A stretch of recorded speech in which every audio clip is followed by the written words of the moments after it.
ہمارے field marshal جناب عاصم منیر صاحب جو ابھی کچھ عرصہ پہلے PTI پاکستان تحریک انصاف پر سخت ظلم جبر کے افراد کے لوگوں پر ظلم جبر کیا جا رہا تھا تو ملک میں حالات کشیدہ تر ہوتے جا رہے تھے، تو انہوں نے پرانی آیات سنا کر دیکھیے کیا فرمایا تھا۔ انما جزاء الذين يحاربون الله ورسوله ويسعون في الارض فسادا ان يقتلوا او يسلبوا او تقطع ايديهم وارجلهم من خلاف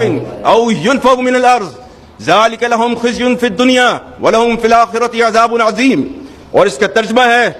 بے شک جو لوگ اللہ اور اس کے رسول سے جنگ کرتے ہیں اور زمین میں فساد انگیزی کرتے ہیں ان کی سزا یہی ہے کہ وہ قتل کر دیے جائیں یا سولی چڑھا دیے جائیں یا کاٹ دیے جائیں ان کے ہاتھ اور پاؤں مخالف سمتوں سے، یا نکال دیے جائیں وہ اپنے ملک سے۔ یہ ان کے لیے رسوائی ہے دنیا میں اور ان کے لیے آخرت میں عذاب عظیم ہے۔ جی تو یہ آپ نے کلپ ملاحظہ فرمایا فیلڈ مارشل جناب عاصم منیر صاحب کا۔ اس وقت پاکستانیوں پر ظلم ڈال رہے تھے تو تب پاکستانیوں کو فسادیوں کا خطاب دینے والے اس وقت یہ آیاتیں ہمیں سنا رہے تھے، اور جو